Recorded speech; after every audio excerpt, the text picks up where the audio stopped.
All right, so I just did the quarterback rankings for the 2016 draft. Well, what better way to segue that than to doing who those guys could be throwing to at the next level? Time to go wide receivers, guys. Now, one thing about this draft coming up in 2016, the wide receiver class is loaded with talent. Absolutely loaded. And that's one thing I've noticed these past couple years. Wide receiver classes just get better and better and better and better and better. And this is better than last year's class where Kevin White was kind of that one-year wonder guy. Amari Cooper was a stud, and Devontae Parker was pretty good. And then there was a bit of a drop off after those three. But this year, the top five are just insane. I have got, let me check the big board here. How many wideouts I got? I've got one, two, three, four, five. I've got six in the top 32. That is six guys I've given a first round grade on, or a potential first round grade on. So, without further ado, let's hop all up in this.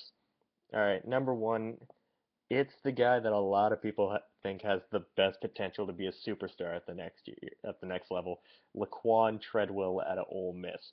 Now, 3 years ago, when Treadwell coming out of Chicago went to go play at Ole Miss and joined Kim Dichie and Tony Connor and Laremy Tunsil, oh hell, Ole Miss was starting to build something special there. It just never panned out. But man, Treadwell coming off that terrible leg break. Oh my God. But seriously, he's been a beast.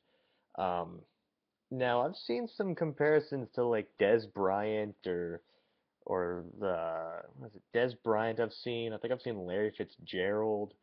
I don't see that with him. Um, I think he's probably a slightly better version of Alshon Jeffrey, given the size, the stature. I mean, Alshon Jeffrey really isn't a number one receiver. He's kind of a number two.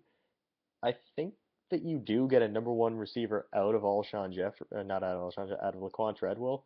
You just don't get that superstar that you're thinking about. But as far as like off the bat and what he can become, he's definitely number one. Number two, we're going to TCU, and we're going Josh Doctson. Just a very clean prospect. I mean, he's 6'3", 195. He's definitely going to have to hit the gym.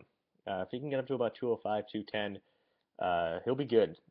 He'll be really good. He's already really damn good. Um, he makes just wicked catches. Hands for days. Um,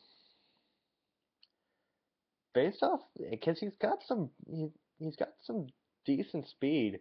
He's kind of a poor man's Odell Beckham. Yeah, I'm dropping an Odell Beckham comparison, but seriously, I wouldn't throw an Odell Beckham comparison out there if he didn't deserve it.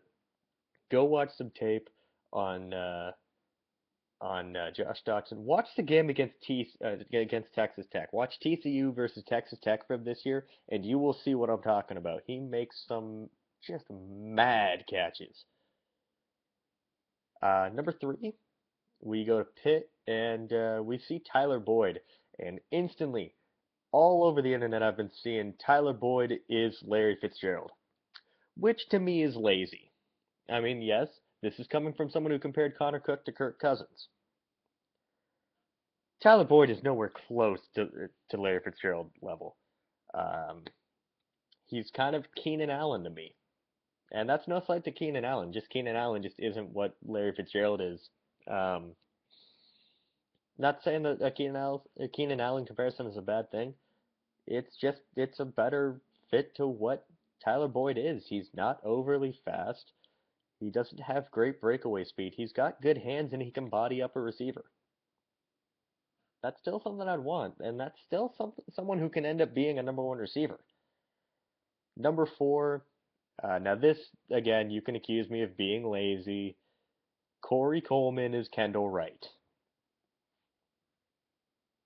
It's just what I see. He's a much faster Kendall Wright, and he's got much better change of direction than Kendall Wright. He's a he's a rich man's Kendall Wright. I was watching the game against West Virginia. I saw him stop on a dime. Like he literally was running full speed, absolutely stopped that moment till the defender ran by him, and then picked up full speed immediately. I've never seen someone actually be able to do that. And if you look at his numbers, man, he had 16 touchdowns through 6 weeks. If he was his own team through 6 weeks, he would have ranked in the top 10. Good hands. I mean, coming out of Baylor, I don't know. Baylor receivers seem to get a bad rep because of the type of offense they're in, but oh man, I'd so draft him in round one. Now, rounding up my top five, this one's tough for me because there are two guys that have really been jockeying for that top five spot for me, and that's Michael Thomas out of Ohio State and Corey Davis out of Western Michigan. Now, I know a lot of people have probably heard of Michael Thomas because Michigan State gets covered, or sorry, because Ohio State gets covered a lot. Whereas Western Michigan, you never see them on the screen. Seriously, though, if you have a chance, go watch Corey Davis. You'll see why he's ranked number five for me.